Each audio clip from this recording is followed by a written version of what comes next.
Frontier haven't exactly had a great year, and things might be about to get worse for them with the release of their latest game.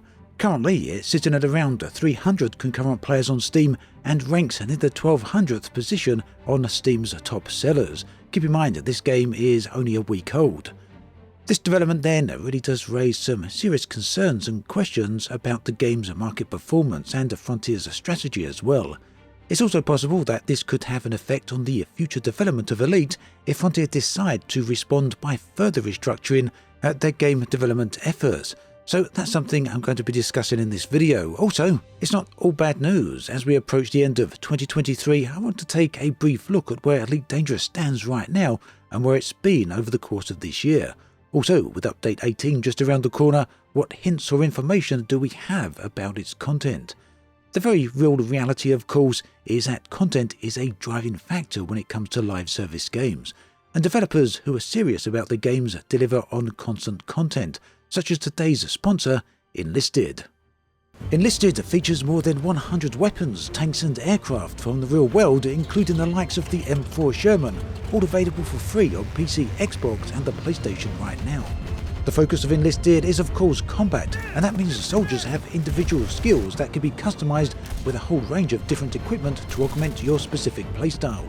What really stands out to me with Enlisted is the sheer variety of available options in both weapons and vehicles. With the combined arms of vehicles, planes, soldiers and more all combining together for a great experience. This action is bolstered by some great graphical effects, and the audio really delivers on immersion. Check out my link in the video description where you can get a free bonus pack which includes multiple weapons, soldiers and a premium account. Okay, so Frontier's latest game is Warhammer Age of Sigmar Realms of Ruin. The game released last week on the 17th of November, with people getting access a few days earlier than that if they purchased the Deluxe or Ultimate editions. Now Frontier have implied and suggested that Warhammer was going to be their big hit for the year. In one of their recent financial reports they said, the big new game release for financial year 24 is still to come, with Warhammer Age of Sigmar Realms of Ruin scheduled for release on November 2023. A marketing campaign for the launch kicked in strongly with their presence at Gamescom at the end of August. The board is confident that the company can return to attractive levels of financial performance over the medium term based on the strength of its existing portfolio and planned new releases, underpinned by the refocusing of its strategy. Based on this then, it's pretty clear that Realms of Ruin is extremely important to Frontier, and understandably so. It's a high-budget game that has taken a lot of time and resources for them to develop. What's more, they need not only a return on that game, but also they want to make a profit. Now, obviously, we have no way of knowing how many copies they wanted to sell or they need to sell, but clearly they wanted a big community surrounding the game. Recently, in one of their reports, they said, "We are currently in the midst of creating what we hope will be another big new community of players with Warhammer Age of Sigmar Realms of Ruin scheduled for release in November 2023. So based on what limited data we have access to, it seems we can reasonably speculate that Realms of Ruin is not going to have a big new community surrounding it at all. As of this recording, Steam database is showing just 320 concurrent players for the game. It seems to have peaked today at 326 players and is now on the decline again. If we look at the graph overall, we can see how bad the retention rate for this game actually is. The graphs really seem to suggest that people are simply not interested in returning to the game. What's more, the all-time peak is 1,572 players, which is very low for a highly marketed, high-budget game. And yeah, we don't know what numbers Frontier were hoping for or what they needed, but it's a pretty good bet here that they wanted higher numbers than what we're seeing. Further, if we look at Steam's top sellers, we can see that right now Realms of Ruin is at a position of 1,161 in the charts. Now, keep in mind that Steam charts are listed not by copies sold, but rather by revenue generated. That means 1,160 other titles are currently generating more revenue than Realms of Ruin.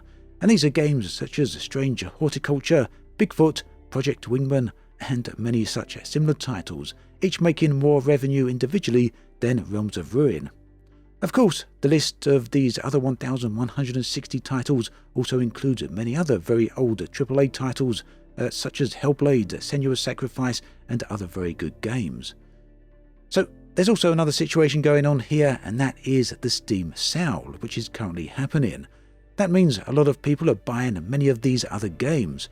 But consider this also, a lot of these titles are selling for less than £5, and that's compared to Realms of Ruin's £40, yet each of those games are still generating more revenue. At any rate, all of this is to say that it seems Frontier's latest game is seriously underperforming, and this might have a further negative impact on the company. Unfortunately, Frontier very recently announced layoffs and restructuring due to the fact that their profits have been lower than expected. Additionally, the company's share price continues to drop and has done so many times throughout the year. So Frontier will undoubtedly repeat that they're operating in a challenging gaming market, and that a lot of other companies are suffering from the same problems, and that's very true. Yet, even with the challenging gaming market and the terrifying and awful number of layoffs that we've seen throughout the games industry so far this year and worldwide, good games are still selling a ton of copies. Unfortunately, when it comes right down to it, Realms of Ruin simply is not a good game, at least not in my opinion, based upon my play sessions. The game really lacks the components needed for a quality RTS experience, and ultimately it feels like the game for some strange reason has taken direct inspiration from MOBA titles rather than the wealth of amazing RTS games out there. I'll get more into this perhaps in a future video. Now, it's also built on what is arguably the weakest of the Warhammer franchises, Age of Sigmar. Warhammer 40k is much more popular, and perhaps I'd say that the Warhammer Fantasy Old World is perhaps more recognisable than Age of Sigmar as well.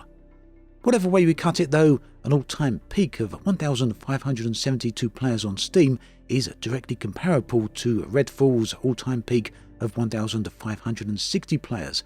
That's not really great company to be in, is it?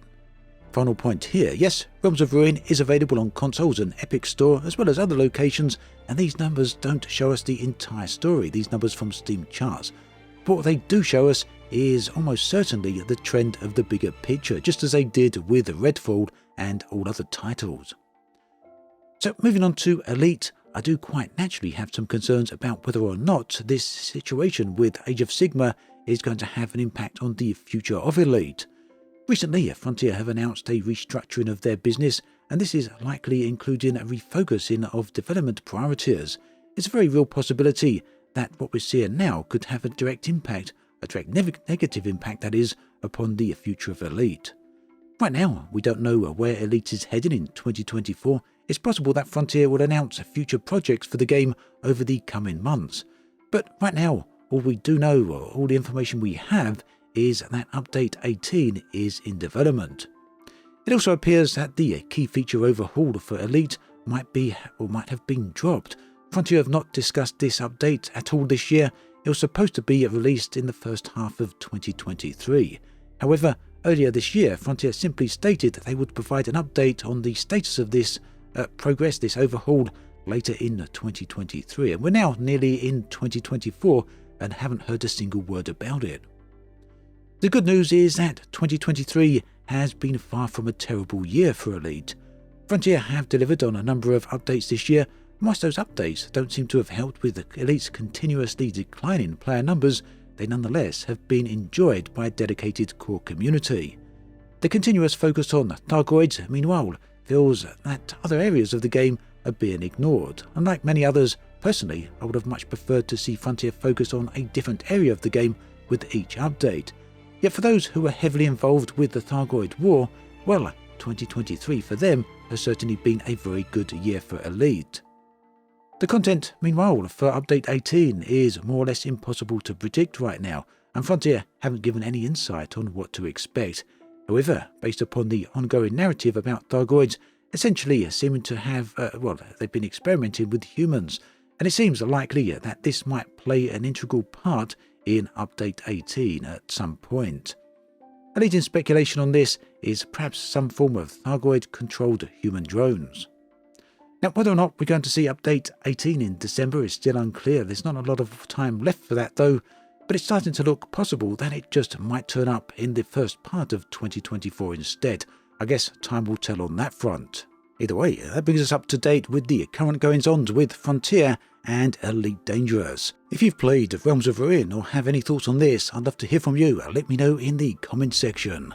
My thanks again to Enlisted for sponsoring this video. Remember to check out the links in the video description where you can find out everything you need to know. Plus, you can claim your free pack that includes multiple weapons, soldiers, and a premium account as well. Do take a look.